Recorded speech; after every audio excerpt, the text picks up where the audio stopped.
Bienvenidos a este podcast de la Universidad del Futuro. Este es el episodio 141. Estamos con Luis Fernando Herrera. Pues contentos de poder conversar un poco con él sobre educación para la paz, que es un tema también que aquí dentro de este canal ha habido como algunos episodios que hemos realizado con algunas personas que vienen haciendo trabajo sobre estos temas.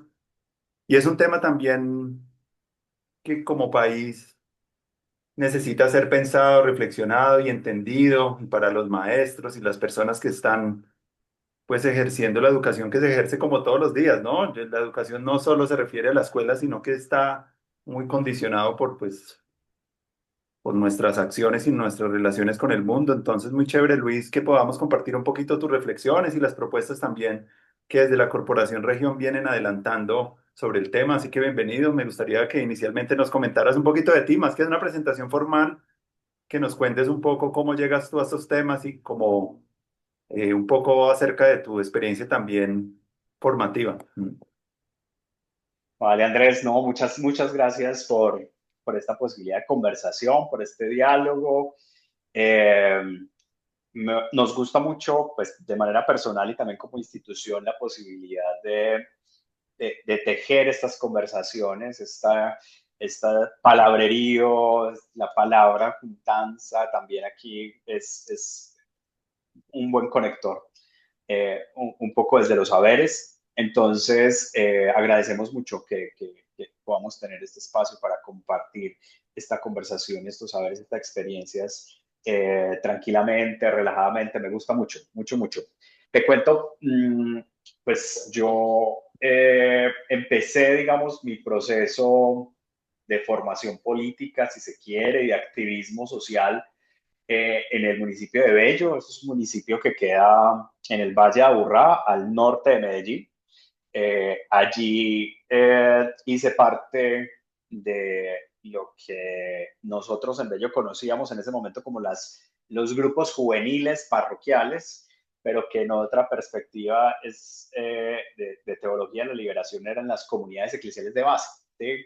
Un poco en esa suerte que estuvimos ahí de trabajo y de formación. Desde ese momento hubo pues como una conexión importante en términos de mirar cómo la idea de la justicia social también podía pensarse desde la iglesia y que ese básicamente era pues como el llamado que hay ahí para ese momento de la existencia. Creía que ahí estaban también combinadas esos asuntos relacionados con el mandato pues de amarnos a todos, amar la naturaleza, bueno, la justicia social. Ese era un poco el asunto. Y entonces empecé a trabajar con jóvenes y luego pues eso fue evolucionando y esa agrupación juvenil empezó a crecer mucho. Empezamos a tener grupo juvenil, prejuvenil, infancia misionera, grupo de universitarios, trabajo con padres y madres.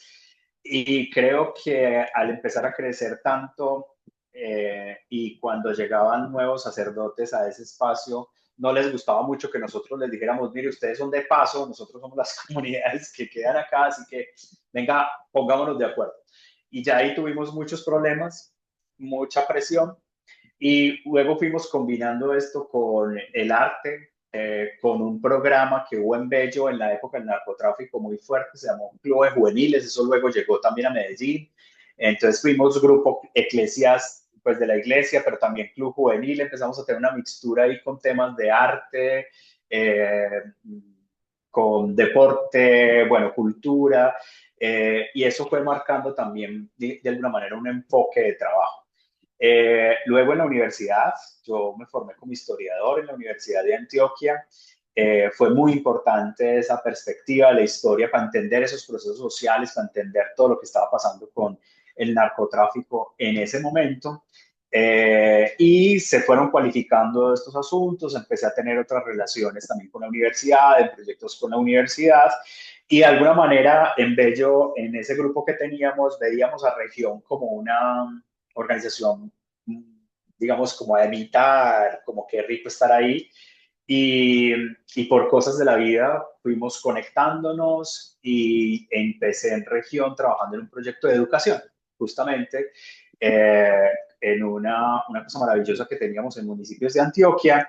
Y ahí empecé como auxiliar, luego fui coordinador de programa en los temas de educación, eh, muy en temas precisamente con derecho a la educación. Región estuvo con mucha fuerza en el 2010, en esa década, cuando hubo un desplazamiento muy fuerte con toda la fuerza del conflicto armado. Entonces, ubicó su mirada en los temas de educación y en cómo garantizar el derecho a la educación también de la población que estaba llegando desplazada forzosamente, porque muchas instituciones educativas le cerraban las puertas porque no tenían los papeles y las calificaciones de la institución a la que fueron desplazados. Entonces empezamos a tener una acción jurídica muy importante, pero también un acompañamiento a las instituciones para que comprendieran que pues eso no era posible, que había que recibir a los niños y a las niñas, que imagínate siendo víctima, además le vas a revictimizar cerrándole las puertas. Entonces ahí empezamos a tener un trabajo de profundización sobre la educación como derecho humano fundamental,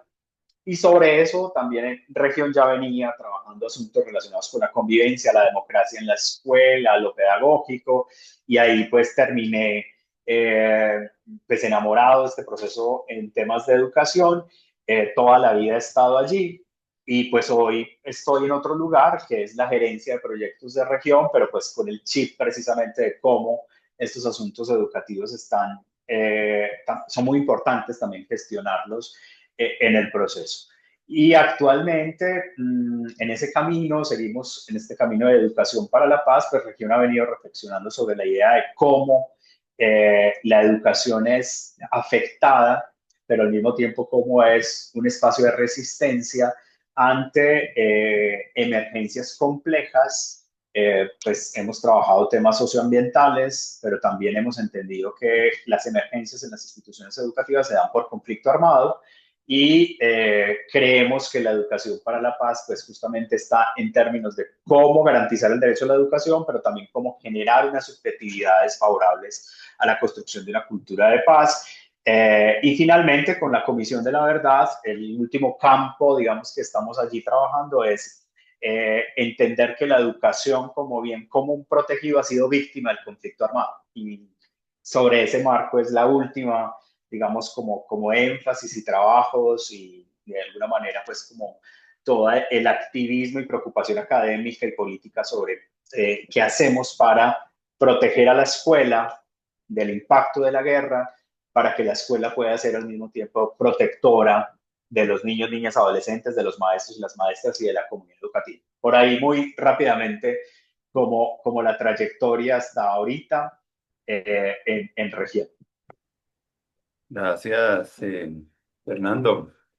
Me gustaría pues que profundizáramos un poquito de eso de esta concepción de paz que ustedes como comprenden, porque dependiendo de cómo uno comprenda eso, pues también la educación para la paz va a tener como una direccionalidad y una intencionalidad muy distinta. Tú señalabas un poquito del derecho a gozar como de las infraestructuras y de los recursos, pero también de la subjetividad, me parece muy importante, y de las relaciones, porque la paz no solamente está en garantizar estas infraestructuras, sino también en cómo crear unas relaciones entre las personas distintas, cómo poder educar en la paz cuando las relaciones entre las comunidades están atravesadas mucho por la violencia cotidiana. Yo me pregunto mucho eso, cómo tú percibes también eso y cómo percibes tú esa concepción de la paz, porque eso puede tener como buenos referentes y me gustaría que nos los comentaras, como para introducirnos ahí como a conversar sobre este tema. Chévere. Sí, Andrés, mira, yo creo que cogiendo esos dos grandes conceptos de educación para la paz, desmenuzarlos, y tienen unos puntos de conexión para nosotros. Entonces voy a empezar por el tema de paz. Nosotras creemos que la construcción de paz pasa por entender que hay elementos estructurales de garantía integral de derechos que son fundamentales para la construcción de paz, ¿cierto? O sea, superar las desigualdades, la pobreza, las exclusiones, porque tenemos un sistema que deja excluido de manera intencionada y clara a ciertas poblaciones, es un elemento importantísimo y estructural para construir paz. Entonces, ese es un elemento clave, las condiciones para el goce pleno de los derechos, ¿sí? Y que además ahí ese goce pleno de los derechos justamente está uno muy importante para nosotros, es el derecho a la participación, es el que nos permite renovar la generación de derechos. Entonces, pues no solamente es gozar los derechos que ya tenemos, sino que sea protegida nuestra posibilidad de participación y ampliada los aspectos y los escenarios de participación para que esos derechos que hoy conquistamos sean otros cada vez más, ¿cierto? O sea, hay un autor en un texto que se llama El fin de los derechos humanos eh, que plantea que cuando uno ve a los derechos como un punto de llegada, ahí murieron los derechos, porque siempre son el punto en el que partimos. Lo conquistamos y es el punto de partida para volver a pensar otras conquistas y así. Es un poco como la perspectiva histórica de la conquista sobre los derechos. Entonces, y para lograr eso se necesitan condiciones de participación, protección para la participación, favorecer escenarios para la participación. Entonces, recojo ahí. Un primer elemento de la construcción de paz es precisamente garantizar los derechos, el ejercicio pleno para el goce efectivo de los derechos. Pero también en esta sociedad que nosotros vivimos es muy importante lo que los teóricos llaman la paz negativa, que es decir, el fin de las violencias. O sea, no es menor que ahí creo que vivimos un momento muy complejo cuando estábamos hablando del acuerdo de paz, que muchos minimizaron la idea de, pero ¿cuál paz si no garantizamos los derechos? ¿Pero cuál paz si no nos tratamos bien entre todas? O sea, entiendo eso como integralidad, pero es que no se puede construir eso si tenemos un conflicto armado y degradado y tremendamente intenso de 60 años. O sea, unas fuerzas, unas armas que no están en el monopolio del Estado, con unas tremendas consecuencias en términos de víctimas y de heridas tremendas en la sociedad. Si no paramos eso, es muy difícil también construir. Entonces ahí hay un falso debate a mi modo de ver en términos de si primero garantizamos los derechos para que después no hayan grupos armados o primero acabamos los grupos armados para poder garantizar derechos. Eso ya, yo digo algo así como eso ya nos cogió ventaja. O sea, tenemos que tener una acción conjunta, complementaria y concurrente para poder transformar esos asuntos. Entonces, en este país, la terminación por la vía negociada de las conflictividades armadas es muy importante precisamente para que se garanticen esos derechos, pero necesitamos avanzar en esa garantía de derechos para que no se reproduzcan las condiciones sociales, culturales, políticas y económicas que produjeron esas conflictividades armadas. Entonces, es un asunto de complementariedad. Garantía de derechos, cese, terminación de estas guerras, de estas conflictividades armadas, es decir, paz negativa si se quiere, básicamente silenciamiento de las armas. Y lo otro que es también muy fundamental es justamente las transformaciones culturales que se tienen que dar en el relacionamiento y las interacciones, no tenemos las interacciones entre sí mismo, con el otro, la otra, ¿cierto? Y con lo otro, que sería esa perspectiva de la vida como sistema, con lo ambiental.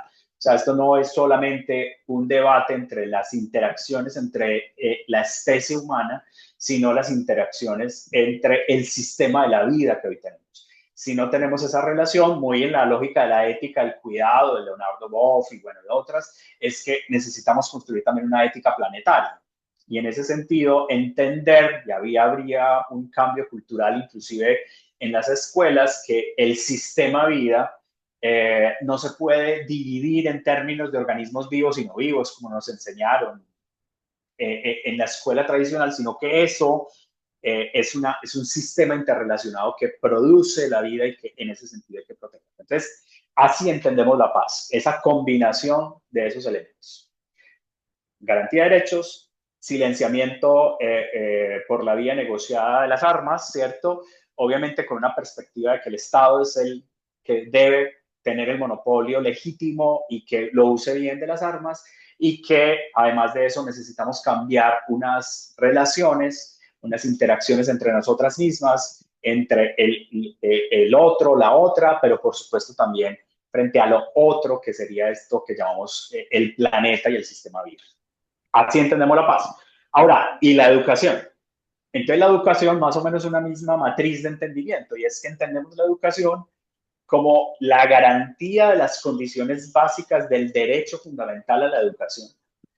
Es decir, un niño o una niña en este país merecen, merecen por inmanencia, por ser humano, que tenga un sistema educativo disponible de calidad, que tenga los menos obstáculos o que no haya ninguna barrera para que pueda acceder a ese sistema educativo, y que esas barreras hoy en este país son económicas o socioculturales y geográficas. Que la canasta educativa no se convierta en un bloqueo para que un niño y una niña pueda estar en la escuela, pero que hayan maestros suficientes, que estén bien preparados, que la infraestructura sea digna y que proteja a los niños y las niñas, que haya el máximo esfuerzo presupuestal de los estados para la educación. Ese es otro elemento clave. Y que se garanticen todos los derechos en el derecho a la educación. Digamos, la doctrina jurídica es los derechos a la educación, los derechos en la educación y los derechos por la educación, es decir, la promoción de la educación como un derecho humano. Esas tres componentes hacen parte de un bloque complejo de entender la educación como derecho humano. Nosotros no creemos, ahí sí, que se pueda decir que hablamos de educación para la paz solo hablando de la sociabilidad, de las interacciones, que ya voy a llegar allá, sino que necesitamos la garantía y la dignidad del derecho a la educación, precisamente porque también entendemos que es un derecho potenciador de otros derechos. Entonces, educación para la paz es educación digna, en primer lugar. Esa es una de las máximas que tenemos. Y la otra es que la educación es intersubjetividad, es sociabilidad, es acceso a la cultura, es la posibilidad de construir un modo de entendernos diferente. Y entonces ahí es donde decimos, necesitamos construir también unas formas de relación en la escuela, una cultura escolar que esté más enfocada a la construcción de nuevas visiones sobre quién soy, cómo me construyo los sentidos de felicidad, qué significa el presente, el futuro y el pasado, qué significa hoy los saberes, cuáles son los saberes que se construyen en la escuela, cómo puedo construir la imagen del otro y el otro cómo construye la imagen mía, cómo el sistema de la vida lo veo ahí, y sobre todo cómo fortalecemos y profundizamos la democracia en la escuela. Y allí pues hay una serie de elementos que nosotros miramos de manera diferencial. Por ejemplo, ante el discurso en la escuela, que yo llamo, espero esto no genere heridas, porque no es la idea, es debatirlo, es una suerte como de eh, eh, fuerza que han tenido en la escuela discursos distintos a lo pedagógico, en este caso, por ejemplo, discursos muy psicologizantes, ¿cierto? La escuela tiene, yo le llamaría, y tú que eres de la universidad pedagógica, un embate, digamos, de discursos distintos a la reflexión pedagógica crítica. El primero que venció, nos dio durísimo y venció y se entronizó, fue el discurso administrativo. Entonces, la escuela capturada por discursos administrativos, pues por eso el PEI y sus 4 gestiones. Luego nos meten todos los temas de las emociones y la gestión individual de las emociones, ¿cierto? Como un acto de yo debo manejar mi propia emoción, ¿cierto? Y lo tercero que está allí codeándose con mucha fuerza son los discursos econométricos, es decir, pues discursos también de los emprendimientos, como la escuela debe ya empezar a resolver por la vía del emprendimiento, es decir, por usted solo construya su propia riqueza, y empieza a tener sobre estas cátedras de educación financiera, etcétera, etcétera, un lugar muy fuerte allí.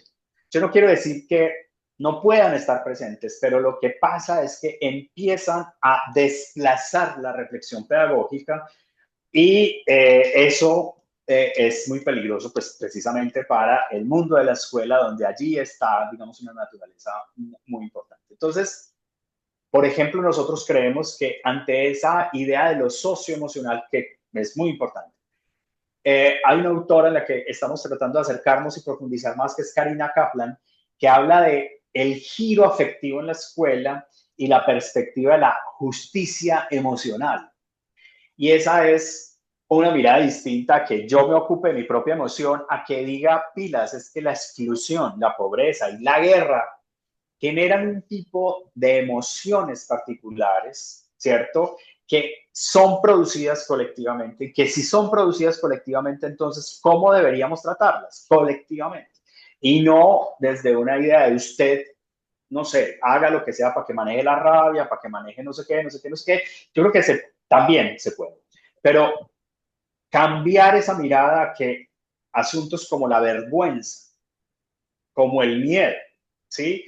En la escuela, que son unas emociones predominantes, la rabia, ¿cierto? No son la producción de una falta de criterios o de herramientas individuales, sino la producción de un contexto que ha generado esas exclusiones y esas emociones que son injustas, o sea, que tienen que ver con la injusticia social. Y por tanto, entonces, una perspectiva de justicia emocional muy conectada también con la perspectiva de Martha Nussbaum con las emociones políticas, ¿cierto? O sea, si son políticas, pues no se expresan solamente desde mi capacidad individual para hacer. Entonces, también la educación está relacionada con condiciones, pero también con la posibilidad de escenario para la sociabilidad y la interacción, nuevas formas de sociabilidad, de la acogida y de la posibilidad de tener justicia emocional. Justicia epistémica también, por supuesto, etcétera, pero digamos ahí hay un elemento clave. Entonces, ahí sí entendemos la paz, la educación. Entonces, la educación para la paz es precisamente esa interrelación entre estos dos conceptos complejos, pero que por supuesto se complementan para nuestro techo es, bueno, ¿y qué significa entonces ahora cultura de paz? Que es Ya también hablaríamos, otro ya elemento. hablamos de eso, pero me parece muy interesante como lo planteas, como una perspectiva mucho más integral para pensar la paz, desde tanto los derechos, ¿cierto? Expandir las capacidades de participación, que obviamente eso nos hace también ver qué son las cosas que limitan la participación. Y eso nos lleva a ver desde una dimensión también política las emociones. El trabajo de Eva y Lu sobre la vida emocional del populismo, ella trabaja cuatro emociones y lo dialoga mucho con lo que está pasando ahorita en Israel, en el genocidio, con Netanyahu, y estuvimos trabajando eso el semestre pasado con los estudiantes, de cómo el asco, el resentimiento, el miedo y la lealtad a la patria, como ese amor como obsesivo, patriótico, son usados también por los políticos para sus propios proyectos. Entonces, cuando lo leíamos, encontrábamos mucha resonancia de cómo cosas que parecen estar tan ligadas a cosas personales están dialogando también con los sistemas políticos y con la geopolítica y con las formas también de dominio y de control de la población, que mirarlos inevitablemente nos lleva a mirar también cómo se han usado también esas mismas categorías. Obviamente la del asco está muy ligada con el racismo, ¿cierto? Con el fastidio, ver al judío como el cerdo o ver a alguien eso me parece muy interesante porque nos hace mostrar que la educación para la paz también tiene que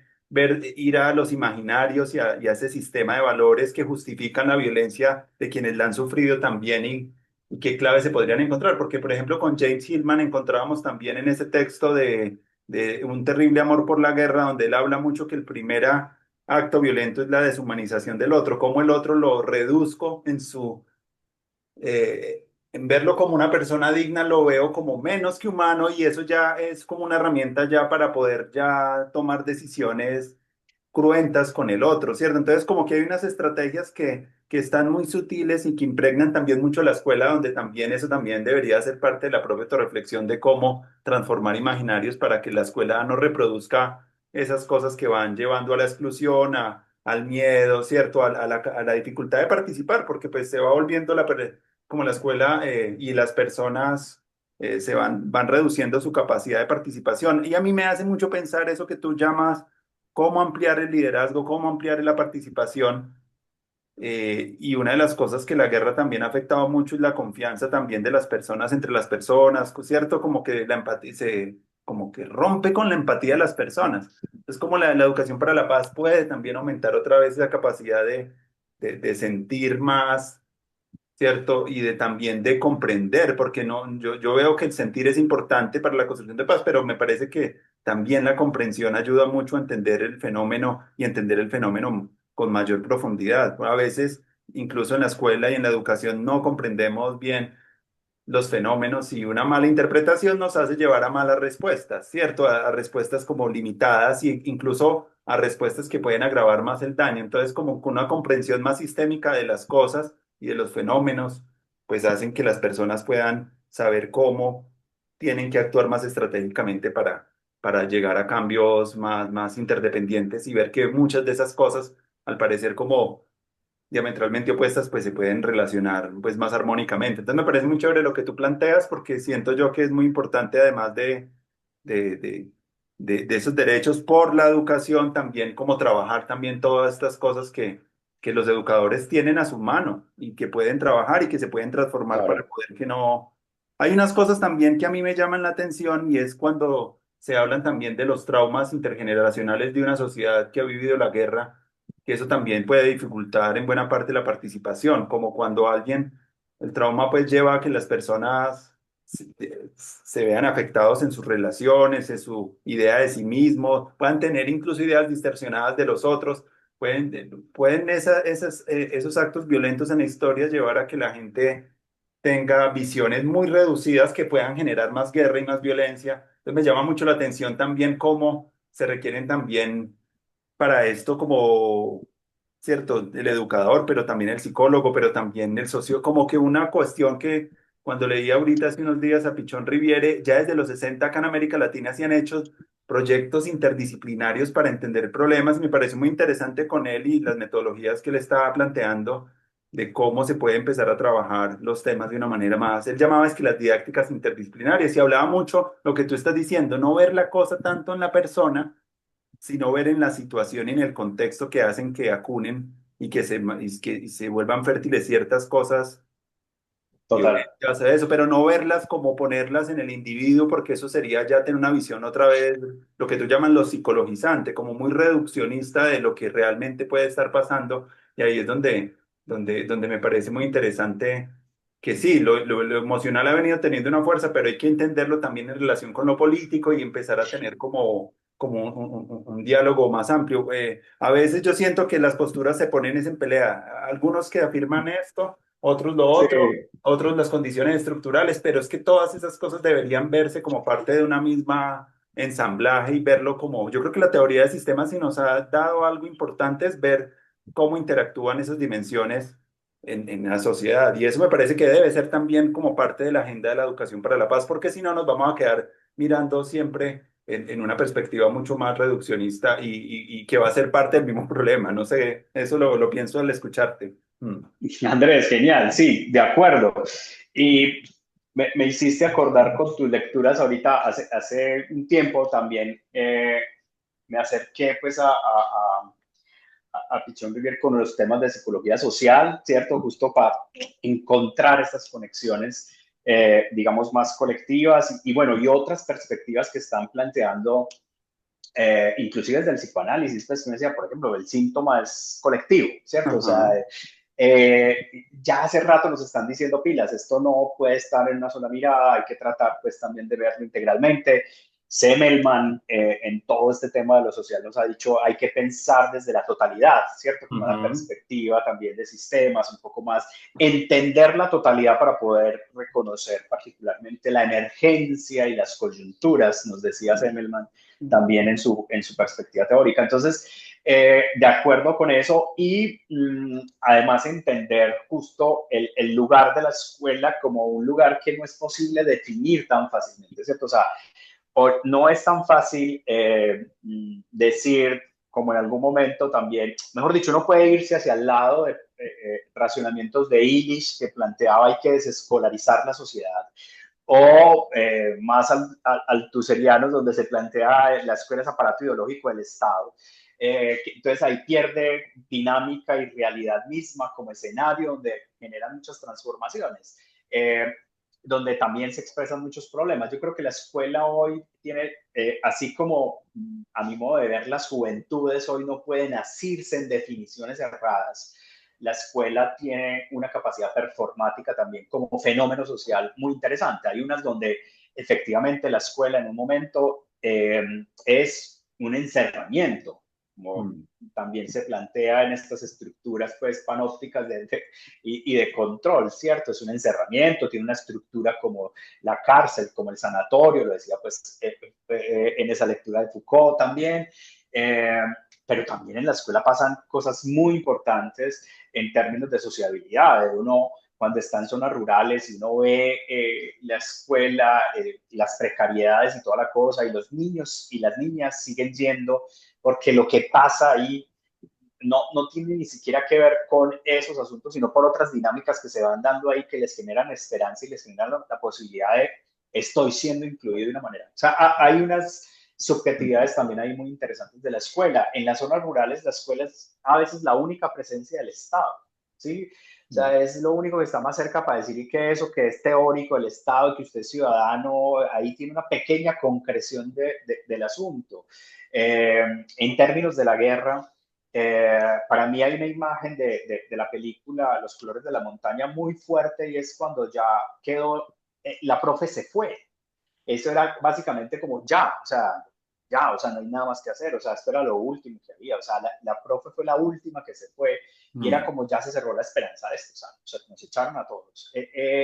Y allí todavía hay muchas de esas expresiones, el centro de desarrollo comunitario, ahí están las juntas, se reúnen en la escuela, pasa la vida ahí. Pero al mismo tiempo tenemos unas prácticas represivas donde todavía, donde también la idea del buen trato, la idea de la libertad de expresión, de la posibilidad de participación se restringe. Yo ahí creo que es interesante el sentido, abordarlo desde el sentido paradojal. No es una cosa o la otra, es una ujú. combinación de esas cosas donde convergen inclusive tiempos y espacios diversos.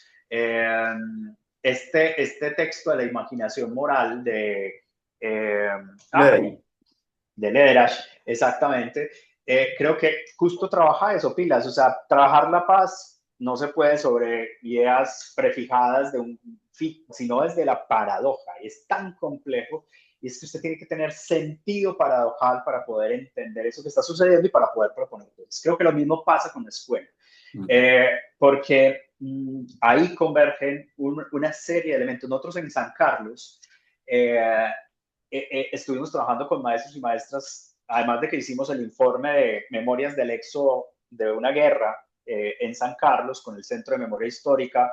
En ese momento, Región hizo esa investigación y luego hicimos un trabajo pedagógico de esa investigación para llevarlos a la escuela. Y con los maestros y maestras que resistieron a tremenda asunto, a esa guerra que hubo allí, que algunos se desplazaron, otros se quedaron resistiendo, lo primero que nos encontrábamos era el imaginario y el duelo entre quienes resistieron y quienes se fueron. Quienes resistieron decían un poco como, nosotros sí nos quedamos resistiendo y ustedes se fueron. Inclusive ahí, entonces nosotros decíamos, venga, es que proteger la vida también es una resistencia. Entonces, no puedes mirar que está bien o está mal irse o quedarse, o que es más fuerte quedarse que irse, porque también vimos la dimensión del desplazamiento y el desarraigo, en vez de eso, como una manera de resistir para proteger la vida. Entonces ahí hubo un diálogo importante. Pero además de eso, es que cuando llegamos a hablar de la escuela, por ejemplo, de las normas en la escuela, y en ese tiempo los manuales de convivencia, hoy eufemísticamente lo llaman pactos, bueno, algunas escuelas sí lo hacen, pactos de convivencia, estaban de acuerdo, por ejemplo, con la definición de una estética heteronormativa, por ejemplo, ¿cierto? Entonces, motilado así, que se viste así, que las mujeres así, cuando todas esas formas de control sobre los cuerpos eran las formas de control empleadas por las fuerzas, por ejemplo, paramilitares más fuertes y descarnadas.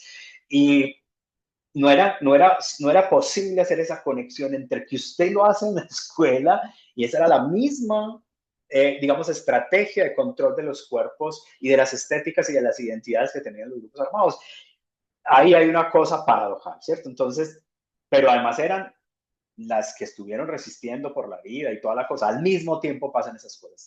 Entonces, la escuela es igual, ¿cierto? Las dinámicas de la escuela son así, paradojales, y hay que atenderlas y entenderlas y aprender también de eso, que no somos uno, no es una cosa unívoca, no es una cosa que pueda monolítica, ¿cierto? Entonces es unas fuerzas a cada momento planteándose. Eso lo hemos entendido porque también eso ayuda a la frustración. Yo te cuento una anécdota, Andrés. Mira, nosotros estuvimos en el municipio de Concordia en un proyecto, justo cuando yo entré a ese proyecto. Estuvimos en un proyecto financiado por 3, 4 años, muy importante. Esto ya hoy no se ve, proyectos de esa duración. Derechos de los niños en la escuela. Y esta era una escuela en particular que súper conectada con lo que hacíamos. O sea, uno decía, esa es la escuela ideal. Nos sale en Teleantioquia, el canal regional de este departamento, una noticia de esa escuela, donde fueron denunciados por los papás y las mamás porque habían sacado como castigo a los niños y las niñas al patio en un sol impresionante de mediodía y los niños empezaron a desmayarse. O sea, era básicamente una tortura. O sea, los torturaron. Sí. Entonces veníamos de toda una cosa, qué bien esa escuela, y luego además sale esa escuela donde estuvimos trabajando ese tiempo generando este tipo de cosas. Entonces, pues pucha, la frustración fue tremenda, fue como que perdimos todo este tiempo.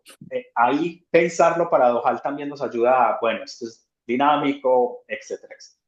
Sí, no, me parece súper bien aprender incluso a abordar las propias contradicciones, porque incluso en los proyectos alternativos de cambios de la sociedad también se viven todas esas tensiones. En esas personas que están construyendo la nueva tabla de valores y de proyectos y de gestiones, porque muchos han estado también en este canal también, muchas veces uno ve siempre el lado bonito, pero siempre hay contradicciones hasta en las cosas más bonitas.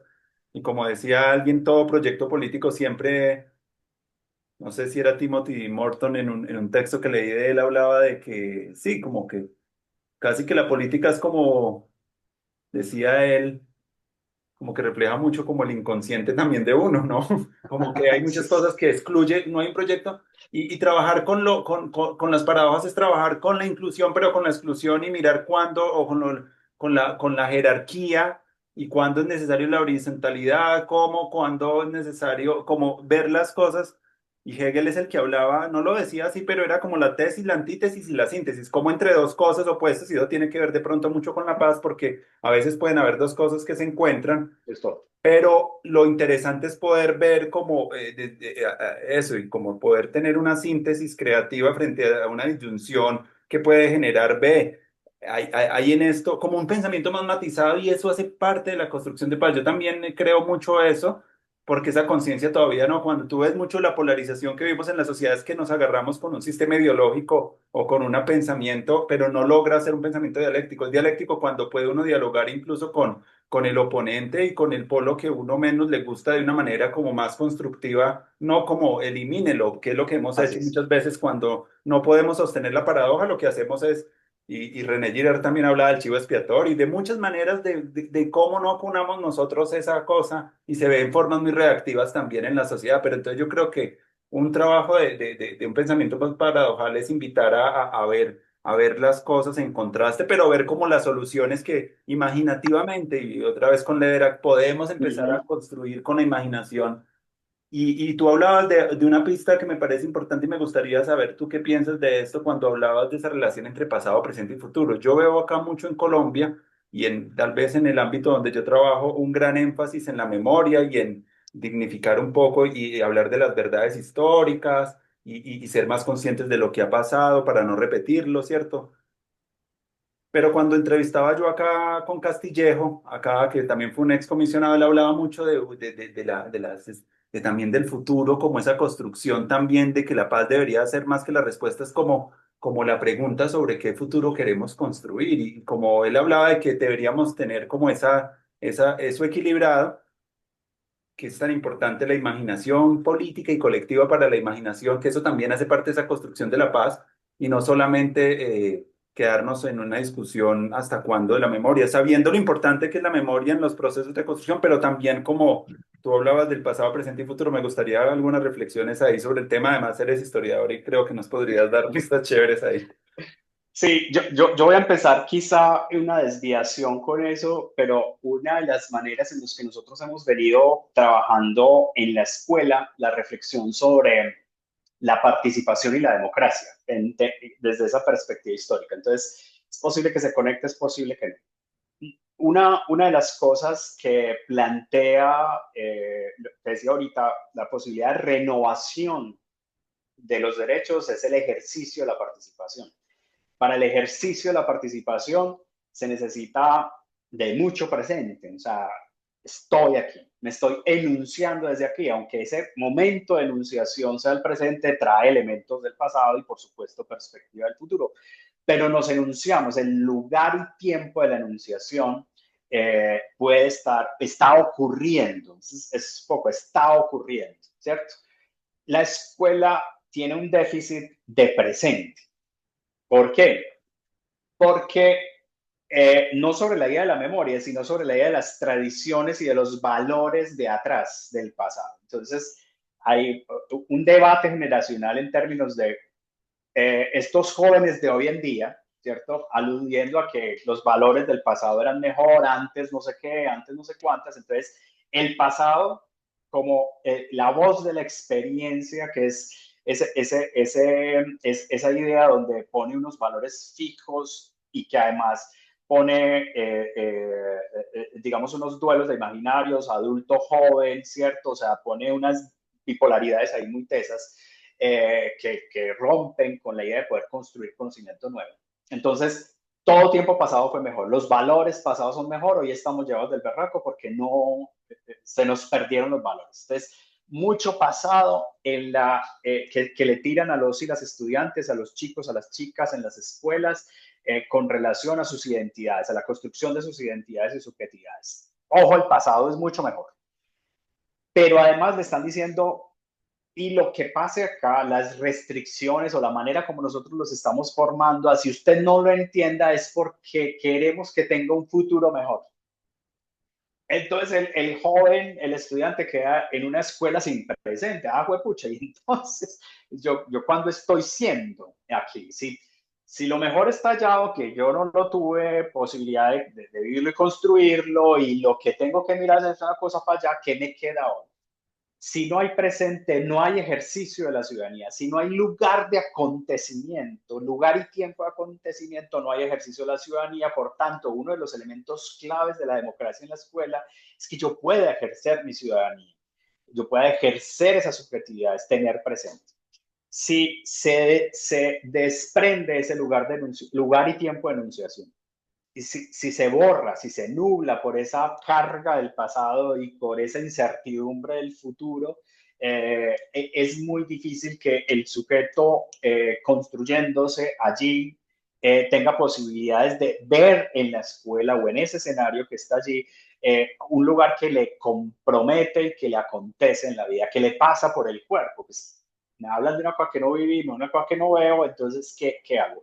La realidad en términos del ejercicio de los derechos en la escuela pasa precisamente porque estamos quitándole o borrándole o obstruyéndole o bloqueándole, si se quiere, ese presente de los y las jóvenes para poder ejercer esa ciudadanía. Y por tanto, si se borra esa conexión, ese lugar donde yo miro hacia esos lados, pues entonces no voy a poder encontrarle sentido a la perspectiva histórica, porque no es posible perspectiva histórica sin el lugar en el que estoy, digamos, en el que acontece mi existencia, y yo poder entender que eso tiene unas cosas para atrás o para los lados o para adelante, pero tiene que ser desde ahí, desde ese lugar en el que conecto los sentidos de ese tiempo y ese espacio en el que estoy planteando. Entonces, con esta realidad de la escuela, yo entiendo ese debate de la perspectiva histórica, es si no hay anclaje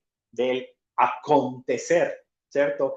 Del estar siendo, como nos dicen las comunidades indígenas, no de ser o estar, sino de estar siendo, es muy difícil tener perspectiva histórica. Es muy difícil entender cosas tan concretas como esto, Andrés. ¿Por qué dañas la silla? Usted entiende que en la silla donde usted está sentado han pasado dos generaciones.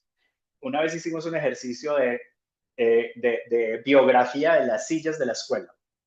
Y le dijimos a un estudiante a los estudiantes que trataran de construir quiénes se habían sentado en ese mismo salón, en esas sillas, a ver cuántas generaciones atrás habían ahí y en perspectiva cuántas podrían haber. Esa silla misma tiene todo un legado. En términos, más allá de rayarla, es de que exista como un bien público histórico, ¿cierto? Que está allí, que trasciende la generación, etcétera. Era más el símbolo, pues, que la idea de rayar o no rayar, pues, que también es muy aséptica y toda la cosa, pero es construir una narrativa sobre lo que significan los legados y esos legados cómo se van, digamos, de alguna manera actualizando. Yo creo que ahí hay una cosa fundamental para entender, para seguir trabajando en la escuela sobre esa perspectiva histórica y sobre cómo entender que es sobre la acción y el sentir de hoy en que podemos estar estableciendo esas conexiones con pasado y futuro. Eso está muy poderoso porque mira que si se pierde la realidad compartida entre las personas, y eso puede estar pasando también en condiciones de mucha digitalización de la sociedad, donde esa realidad compartida se pierda, es más fácil caer incluso en visiones también que no son muy positivas para la construcción de la paz, van a ser de visión. Entonces, esa realidad compartida también es el suelo que hace que yo con mi pasado y con mi futuro tenga una resonancia mejor, pero si no, digámoslo, cuando pienso en una persona como donde ya está como en una depresión, digámoslo, ahorita me gustaría hablar contigo también eso de que tú has trabajado con jóvenes, ¿cómo ves tú las realidades, zonas rurales y urbanas? Y también quisiera también hablar contigo algo sobre eso de las cátedras de paz. ¿Qué balance hacemos de eso? Porque yo también he sentido que eso también se ha convertido, o qué reflexiones te ameritan a ti. Yo tengo las mías, pero primero me gustaría escuchar esas dos cosas, como las realidades de los jóvenes ahorita y en el sentido de realidad compartida. Cuando ya más estamos involucrando una relación con las máquinas y mediada y más artificial sobre lo que significa la condición humana, pues nuestras realidades compartidas se van a empezar a empobrecer porque no tenemos el contacto, las conversaciones, no tenemos ese furor que da el encuentro con el otro. Entonces, como que entramos a veces, primero en que, pienso yo, muy atados a visiones de posverdad, de noticias falsas. Podemos caer más presas porque no tenemos como el espacio y el tiempo para digerir con otros una cantidad de información que avisoramos sobre información de conflictos en el mundo y entonces eso sin tramitación se va a volver también una bomba de tiempo muy fuerte, o yo por lo menos vengo sintiendo que es en la escuela o es en los lugares donde se encuentran los jóvenes donde pueden ellos empezar a dialogar sobre esas paradojas de esta sociedad que les tocó a ellos vivir y con todos los pormenores. Siento yo, no sé, a veces veo que a veces eh, y la otra pregunta también que tenía para ti, son muchas, son tres preguntas en una, pero es eso de cómo también uno enseñar sobre esas condiciones dolorosas de la sociedad. ¿Cuál es ese legado de la Comisión de la Verdad y que cómo los profesores, si hay ahí hay que hacer una transposición didáctica o hay que hacer algo también mucho más creativo con eso para también volver algo constructor de futuro y no algo que nos lleve también a radicalizarnos con lo que sucedió o a identificarnos tanto? Bueno, hay como unas cosas que yo me pregunto como profesor y también que trabajo con estudiantes sobre esas cosas, solo te las suelto ahí para donde tú quieras echar ahí como unas Vale, reflexiones finales. vale. Voy a empezar creo que por lo de cátedra de paz, porque ahí también hay como varias cosas que hemos venido reflexionando. Lo primero es que pues esta cátedra de paz y todas las otras, pues inclusive la Comisión de la Verdad también intentó plantear una cosa así, aunque las recomendaciones está que eso integra el currículo, pero tenemos realmente con el tema de la escuela mucha precariedad de análisis al sistema educativo. Eh, la cátedra de paz, por ejemplo, terminó siendo una imposición del legislativo al ejecutivo. Eso pues realmente no lo había pensado el Ministerio de Educación, sino que pues termina siendo por vía, pues uno lee el acuerdo de paz pues y lo que tiene que ver con educación es una pobreza tremenda pues en el acuerdo, es muy limitado y quizá también, aunque un poco más en los temas de las recomendaciones de la Comisión de la Verdad, es difícil entender el sistema educativo y cómo podría aportar. Y básicamente pues, se nos ocurre una cátedra. O sea, eso es nuestra imaginación, nos basta ya, hasta a la escuela una cátedra. Es parte pues de entender o del mal estructural, bueno, no sé si mal, pero de la estructura del asignaturismo en el que ha caído la escuela, la fragmentación del saber, que pues, es parte pues, histórica también de cómo se ha construido los compartimentos del saber, las facultades, bueno, toda esta estructura pues, de constitución y la institucionalización del saber lleva a la fragmentación e hiperespecialización y en algún sentido perder digamos, la integralidad de los saberes. En esa lógica, la Cátedra de Paz intentó mover asuntos, pero yo creo que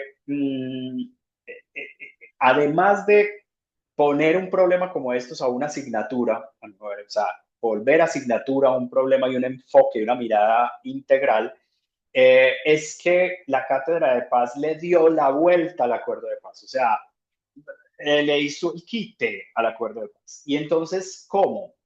Entonces hablaron de paces. Muy bien. Paz con la naturaleza, paz consigo mismo, paz no sé qué. Ese es un enfoque y creo que ya lo hemos hablado. También hace parte de esa perspectiva, digamos, de esa sociabilidad, etcétera, etcétera. Pero lo que quedó invisibilizado fue el acuerdo. O sea, hicimos una cátedra de paz en el marco del acuerdo de paz donde no hablaba del acuerdo de paz.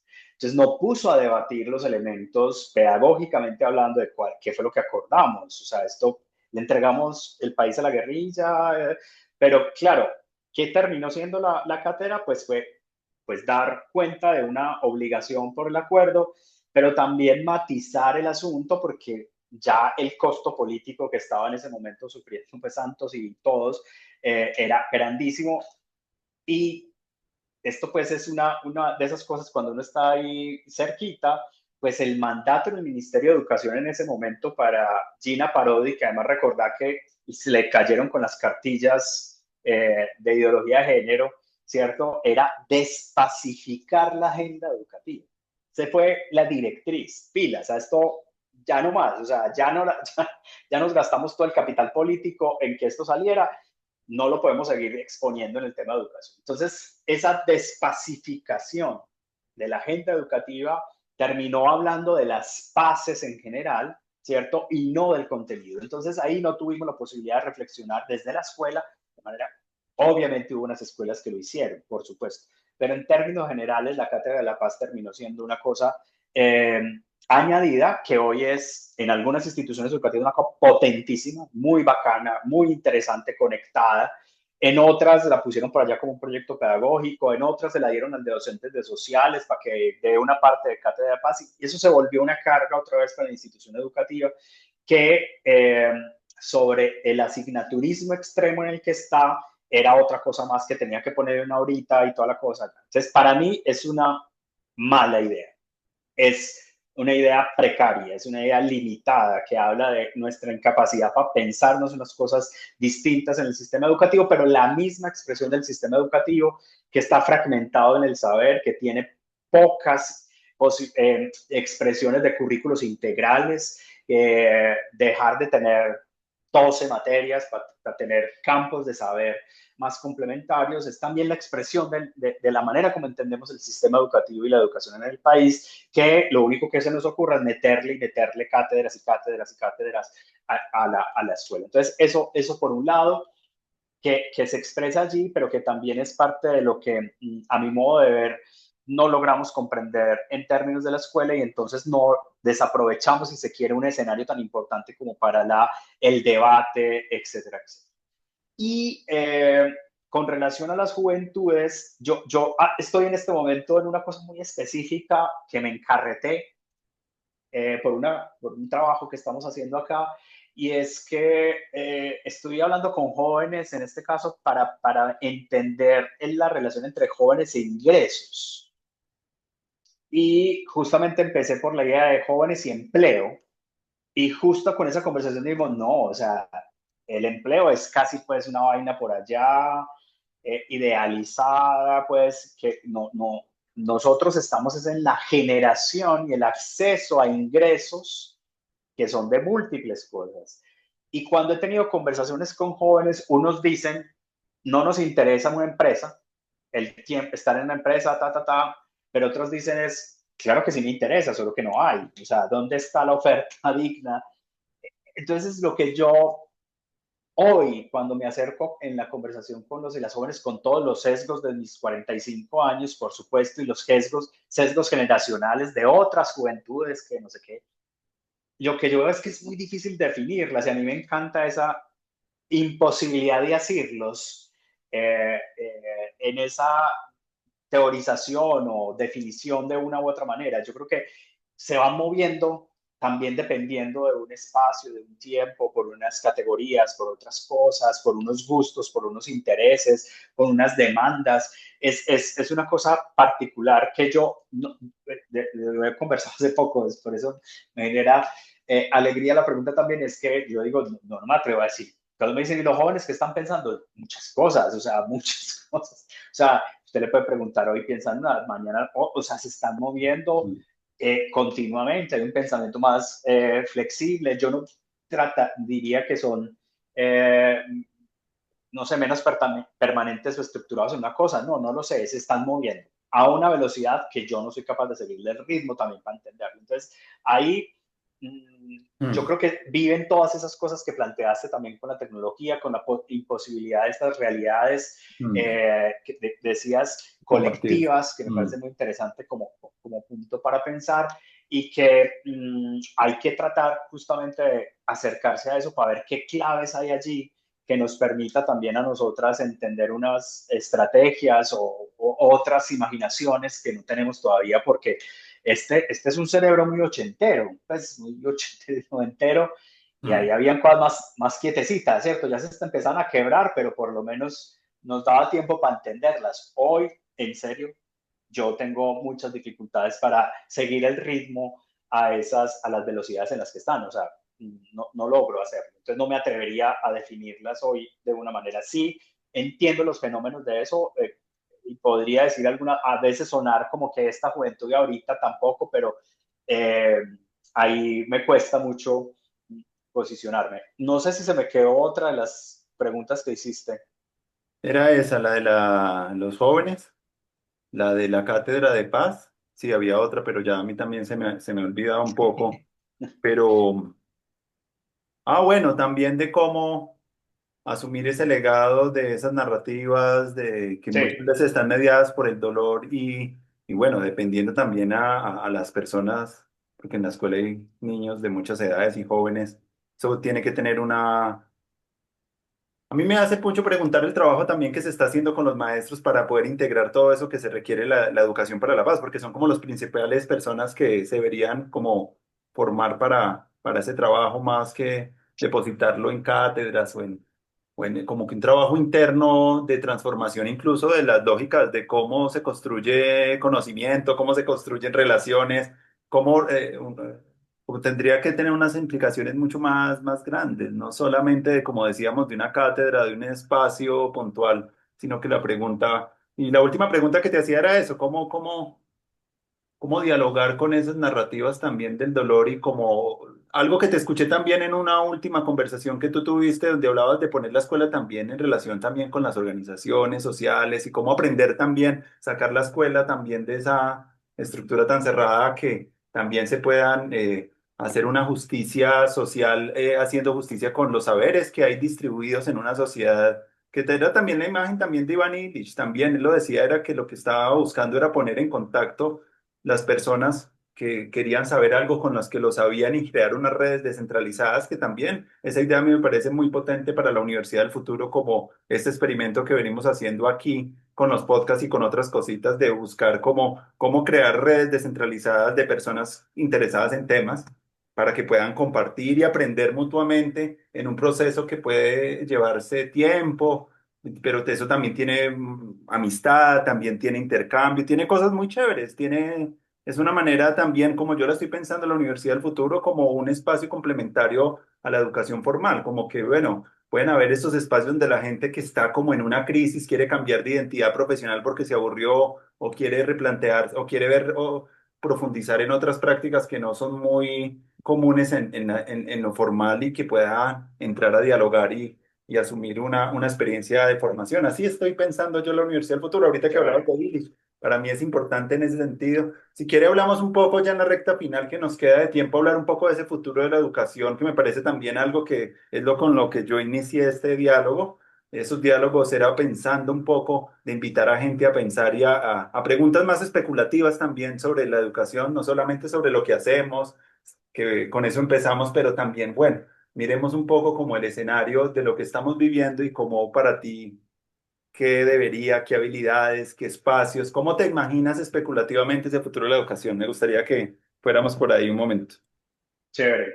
Sí, Andrés, mira, el sueño el sueño y especulación y algunos brochazos que hemos dado en unas reflexiones hace poco no, hace como 10 años publicamos un libro sobre educación en emergencias y planteábamos que era importante para poder pasar, o mejor dicho, construir una educación protegida de las emergencias, había que dejar de pensar en el sector de educación. Entonces decíamos algo así como es necesario ir construyendo un sistema educativo y cultural articulado al territorio.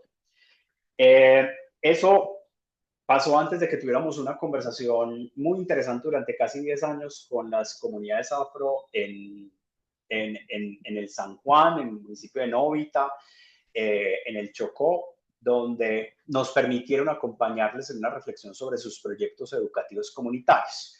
Entonces, yo voy a volverme muy instrumental, pero es donde yo quisiera poner elementos que se puedan conectar y que podrían ser experimentos, a ver qué pasa. Entonces, yo creo que el futuro de unas educaciones y el sistema educativo que a mí me encanta, que es la básica, primaria y la secundaria, ahí hay una cosa muy bella, a mí me gusta mucho. Por supuesto, la universidad también, pero a mí me gusta mucho ahí ese tránsito de la vida. Yo creo que una de las cosas concretas que podría pasar en términos de pensar unas educaciones distintas, conectadas con el territorio, menos solitarias, menos sectorializadas, es que aprendamos de la enseñanza de las comunidades afro y de los pueblos indígenas, y es la noción de proyecto educativo comunitario.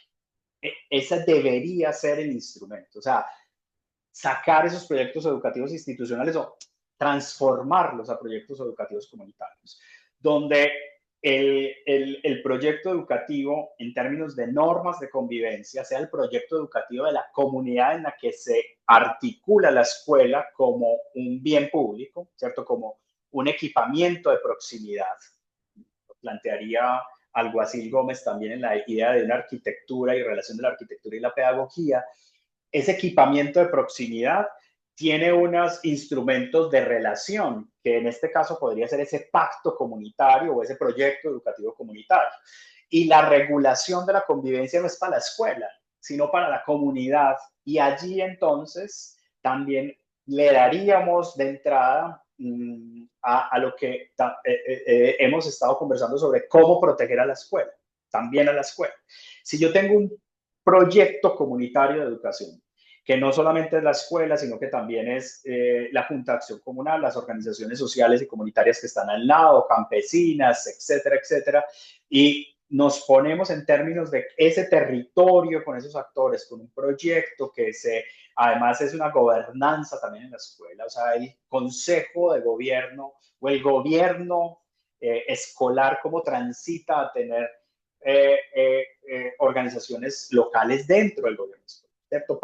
Como lo hacen las organizaciones étnico-territoriales, el consejo comunitario está justo en la gobernanza de la educación como tal. Entonces creo que allí hay una idea inclusive para ser concreta, Andrés, eso que la Constitución que es limitada en términos de que somos multiculturales, pero cómo hacemos para que sean proyectos interculturales, ¿cierto? O sea, que es el paso, no solamente una constatación básicamente empírica, y es que hay muchas culturas, pues sí, o sea, ahí están, ¿cierto? Pero la relación, el entrenos entre esas culturas, ¿qué es? Ya pues obviamente no creo que logremos lo que Bolivia logró de declararse pues un Estado plurinacional, pero por lo menos sí fue una idea de relaciones interculturales, pues sería genial. Entonces, ahí hay una cosa concreta, un sistema educativo como techo educativo y cultural, que estés reconociendo los territorios como su expresión y entonces una construcción colectiva de proyectos educativos comunitarios que precisamente nos pongamos de acuerdo en los elementos clave de protección a esa comunidad y cómo la escuela es un proyecto social y cultural al que amerita protegerse. Porque todavía no nos hemos inventado, Andrés, todavía no, un instrumento, un aparato, si se quiere, en otros términos, que permita tratar de cerrar la brecha, digamos, de desigualdad que tenemos. O sea, la escuela es el escenario donde genera mayor valor ante las situaciones de desigualdad. Y la escuela pública, no cualquier escuela, la escuela pública, ¿cierto? O sea, es donde se genera más valor en términos de las desigualdades que estamos viviendo que otros escenarios. Por ahora es allí, ¿cierto? Obviamente, aquí estoy diciendo la escuela pública y la universidad pública también, ¿cierto? Esa es donde se construye más valor. Entonces yo creo que ahí debe seguir siendo ese proyecto político.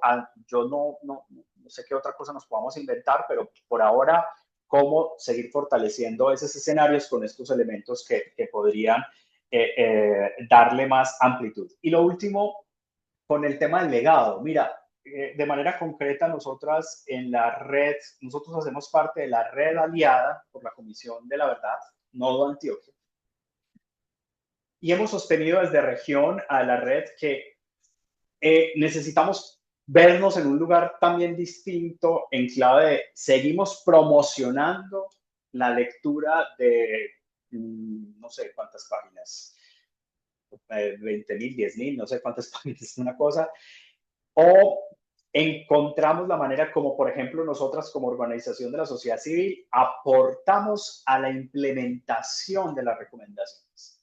Entonces, y en la vía del aportar a la implementación de las recomendaciones, se vive la recomendación como tal y se puede conectar ya a la lectura específicamente. Nosotros tomamos esa decisión y estamos experimentando dos caminos. El primero, región quiere aportar a la implementación de las recomendaciones de la Comisión de la Verdad sobre la vía de luchar contra los patrones de estigmatización que han generado, lo que decías ahorita, la construcción de un otro. La guerra necesita una cosa básica, buenos, malos. El malo debe ser tan malo, tan malo, tan malo, lo dice, que si yo le elimino, le hago, no pasa nada. Y el otro es tan bueno, tan prístino, que todo lo que le haga a los malos está bien. Esa cosa de la guerra, de simplificar y de poner esas miradas, es lo que necesitamos con la paradoja, decir, no es así, o sea, no son malos, malos, también hay humanidad, es el despojo de la humanidad, es una de las primeras cosas que tenemos que trabajar, y la estigmatización es uno de los elementos que ayuda a despojar de la humanidad. Entonces, Región está trabajando en instituciones educativas, contranarrativas a discursos estigmatizantes que van construyendo desde la escuela esa idea de apuntarle a la escuela a la cultura de paz que está dentro de las recomendaciones del libro. Y lo otro, muy importante para nosotras, ya no nos dio tiempo de hablar de eso, es la lucha, si se quiere, o la prevención del uso, utilización, reclutamiento de niños y niñas por los distintos grupos armados. Y ahí estamos trabajando en Medellín, por ejemplo, en el marco de paz total y la paz urbana. ¿Qué significa la protección de las escuelas y de los niños y las niñas en contextos de conflictividades armadas urbanas? Y ya no con actores que conocíamos del conflicto armado, sino lo que la paz total llama estructuras criminales de alto impacto. ¿Eso qué significa hoy? Y ahí también nos estamos enfocando. Lo dicen las recomendaciones y es, bueno, hagamos algo. Esto realmente se resuelve por la vía de capacitaciones en prevención, en proyecto de vida, que es lo que uno ve hoy las ONGs ofreciendo prevención del reclutamiento. Básicamente es, tenga un proyecto de vida distinto al meterse en un grupo armado. No es un asunto solo de la decisión, sino otros elementos que están allí y justo estamos tratando con otras organizaciones amigas como Coalico, pensándonos esto. Ahorita en la fiesta del libro vamos a tener unas conversaciones al respecto sobre estos asuntos de uso, reclutamiento y utilización, y allí vamos a poner eso que significa en contextos urbanos y con estructuras que no tienen estatus político, por tanto, pues no se les aplica el derecho internacional humanitario, sino hay que entrar por otro lado en términos de lo que significa eso. Entonces, creo que ahí que ya me excedí. Bueno, no, queda en punta esa conversación y me parece muy interesante que eso da para otro diálogo con mayor profundidad. Así que vamos a dejar por ahí, Fernando. Te agradezco mucho tu reflexión, tu visión, los aportes que están haciendo. Parece que quería mucho realizar contigo este diálogo y bueno, me pareció fantástico esta conversación. Andrés, muchas gracias a ti también y encantado. Sigámosla por otros medios y si otra invitación también y también podemos quedar en contacto con otras invitaciones aquí de conversación. Muchas gracias.